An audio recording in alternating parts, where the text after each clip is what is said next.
सभी राम भक्तों को जय सिया राम। आप सबका मंगल हो, इसी कामना के साथ बालकांड का यह चौथा भाग हम आपके लिए प्रस्तुत कर रहे हैं। अभी तक आप हमारे चैनल को सब्सक्राइब नहीं किए हैं तो सब्सक्राइब ज़रूर कर लीजिए और कमेंट्स में जय सिया राम ज़रूर लिखिएगा।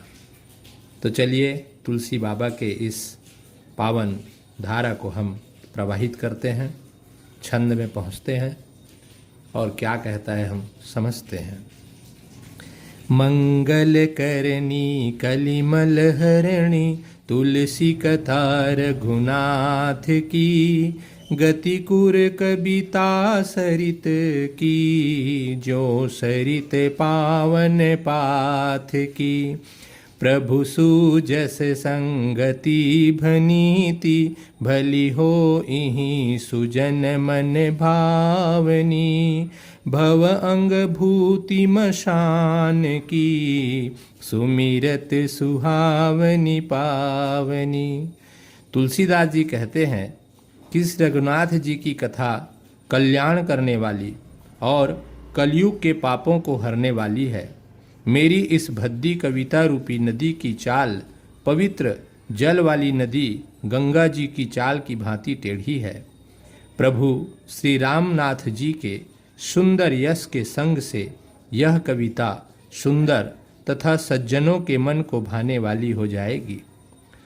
शमशान की अपवित्र राख भी श्री महादेव जी के अंग के संग से सुहावनी लगती हैं और स्मरण करते ही पवित्र करने वाली होती है। जय श्री प्रिय लागिहि अति सबहि मम, भनीति राम जस संग। दारु विचारू की करहीं, कोई बंदिय मलय प्रसंग। श्री रामचंद्र जी के यश के संग से मेरी कविता सभी को अत्यंत प्रिय लगेगी। जैसे मलय पर्वत के संग से काष्ठ मात्र चंदन बनकर वंदनीय हो जाता है, फिर क्या कोई काठ का विचार करता है। बोलिए जय सिया राम। श्याम सुरभि पय बिसद अति, गुणद करहि सब पान। गिरा ग्राम्य सिया राम जस, गावहि सुनहि सुजान। श्यामा गौ काली होने पर भी उनका दूध उज्ज्वल और बहुत गुणकारी होता है, यही समझकर सब लोग उसे पीते हैं। इसी तरह गंवारू भाषा में होने पर भी श्री सीताराम जी के यश को बुद्धिमान लोग बड़े चाव से गाते हैं और सुनते हैं। बोलिए जय सिया राम। मणिमानिक मुक्ता छवि जैसी, अहि गिरि गज सिर सोहना तैसी। निप किरीट तरुणी तनु पाई, लहहि सकल शोभा अधिकाई। मणि माणिक और मोती की जैसी सुंदर छवि है। वह सांप, पर्वत और हाथी के मस्तक पर वैसा शोभा नहीं पाती। राजा के मुकुट और नव युवती स्त्री के शरीर को पाकर ही ये सब अधिक शोभा को प्राप्त होते हैं। तैसे ही सुकवि कवित बुध कहहि, उपजहि अनत अनत छवि लहहि। भगति हेतु विधि भवन बिहाई, सुमिरत सारद आवति धाई। इसी तरह बुद्धिमान लोग कहते हैं कि सुकवि की कविता भी उत्पन्न और कही होती है और शोभा अन्यत्र कहीं पाती है। अर्थात कवि की वाणी से उत्पन्न हुई कविता वहाँ शोभा पाती है जहाँ उसका विचार, प्रचार तथा उसमें कथित आदर्श का ग्रहण और अनुसरण होता है। कवि के स्मरण करते ही उसकी भक्ति के कारण सरस्वती जी की ब्रह्मालोक को छोड़कर दौड़ी आती हैं। बोलिए सरस्वती माता की जय। रामचरित सर बिनु अनवाए, सो श्रम जाई न कोटि उपाय। कभी को बिद अस हृदय बिचारी, गावहीं हरि जस कलिमल हारी। सरस्वती जी की दौड़ी आने की वह थकावट रामचरित रूपी सरोवर में उन्हें नहलाए बिना दूसरे करोड़ों उपायों से भी दूर नहीं होती। कवि और पंडित अपने हृदय में ऐसा विचार कर कलयुग के पापों को हरने वाले श्री हरि के यश का ही गान करते हैं। बोलिए जय सिया राम। किन्हें प्राकृत जन गुण गाना, सिर धूनी गिरा लगत पछिताना, हृदय सिंधुमति सीप समाना, स्वाति शारदा कहीं सुजाना। संसारी मनुष्यों का गुणगान करने से सरस्वती जी सिर धुनकर पछताने लगती हैं कि मैं क्यों इसके बुलाने पर आ गई। बुद्धिमान लोग हृदय को समुद्र, बुद्धि को सीप और सरस्वती को स्वाति नक्षत्र के समान कहते हैं। बोलिए जय सिया राम। जो बर सही बरे बारी बिचारू, हो ही कबित मुक्ता मनि चारू। इसमें यदि श्रेष्ठ विचार रूपी जल बरसता है तो मुक्तामणि के समान सुंदर कविता होती है। जुगुती बेधि पुनि पोहि अहि, रामचरित बरताग, पहिरहि सज्जन बिमल, उर शोभा अति अनुराग। उन कविता रूपी मुक्ति मणियों को युक्ति से बेध कर फिर रामचरित्र रूपी सुंदर तागे में पिरोकर सज्जन लोग अपने निर्मल हृदय में धारण करते हैं, जिससे अत्यंत अनुराग रूपी शोभा होती है।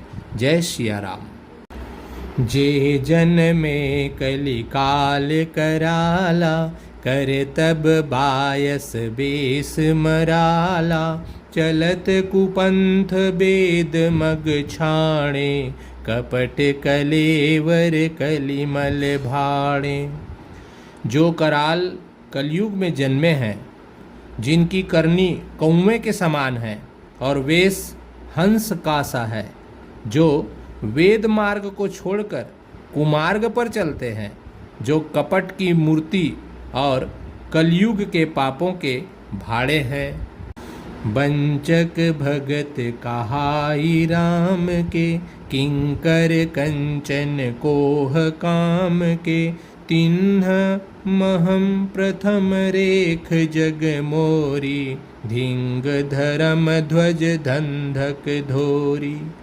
जो श्री रामचंद्र जी के भक्त कहलाकर लोगों को ठगते हैं, जो धन, लोभ, क्रोध और काम के गुलाम हैं, और जो धिंगा धिंगी करने वाले धर्म ध्वजी मतलब धर्म की झूठी ध्वजा फहराने वाले दंभी और कपट के धंधों का बोझ ढोने वाले हैं, संसार के ऐसे लोगों में सबसे पहली मेरी गिनती आती है। ऐसे तुलसीदास जी अपने आप को कह रहे हैं।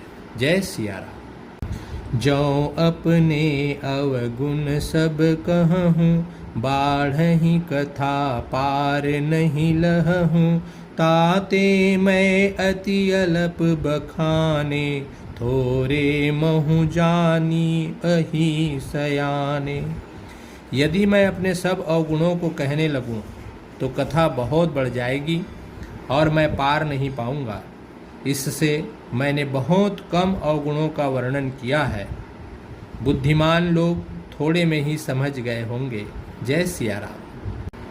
समुझी विधि विधि बिनती मोरी, को न कथा सुनी देहि खोरी, एतेहु पर करी हहीं जे असंका, मोहिते अधिक ते जड़मति रंका। मेरी अनेकों प्रकार की विनती को समझकर कोई भी इस कथा को सुनकर दोष नहीं देगा। इतने पर भी जो शंका करेंगे वे तो मुझसे भी अधिक मूर्ख और बुद्धि के कंगाल हैं। बोलिए जय सिया राम।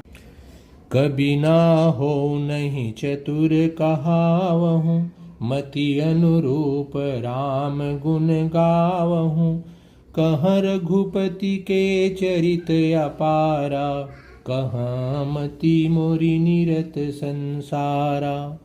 मैं न तो कवि हूँ न चतुर कहलाता हूँ, अपनी बुद्धि के अनुसार श्री राम जी के गुण गाता हूँ।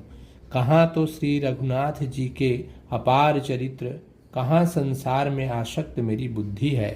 जय सिया राम। जेहि मारुत गिरि मेरु उड़ाही, कहूँ तूल के ही लेखे माही। समुझत अमित राम प्रभुताई, करत कथा मन अति कदराई। जिस हवा से सुमेरु जैसे पहाड़ उड़ जाते हैं, कहिए तो उसके सामने रुई किस गिनती में है। श्री रामचंद्र जी के असीम प्रभुता को समझकर कथा रचने में मेरा मन बहुत हिचकिचाता है। बोलिए श्री रामचंद्र की जय। सारद शेष महेश विधि, आगम निगम पुराण। नेति नेति कहीं जासु गुण, करहीं निरंतर गान। सरस्वती जी, शेष जी, शिव जी, ब्रह्मा जी, शास्त्र, वेद और पुराण, ये सब नेति नेति कहकर पार नहीं पाकर ऐसा नहीं कहते हुए सदा जिनका गुणगान किया करते हैं। जय सिया राम। सब जानत प्रभु प्रभुता सोई, तदपि कहे बिनु रहा न कोई। तहाँ वेद अस कारण राखा, भजन प्रभाव भांति बहुभाषा। यद्यपि प्रभु श्री रामचंद्र जी की प्रभुता को सब ऐसी ही जानते हैं, तथापि कहे बिना कोई नहीं रहा। इसमें वेद ने ऐसा कारण बताया है कि भजन का प्रभाव बहुत तरह से कहा गया है, अर्थात भगवान की महिमा का पूरा वर्णन तो कोई कर नहीं सकता, किंतु जिससे जितना बन पड़े उतना भगवान का गुणगान करना चाहिए, क्योंकि भगवान के गुणगान रूपी भजन का प्रभाव बहुत ही अनोखा है। उनका नाना प्रकार से शास्त्रों में वर्णन है। थोड़ा सा भी भगवान का भजन मनुष्यों को सहज ही भव सागर से तार देता है। जय सिया राम।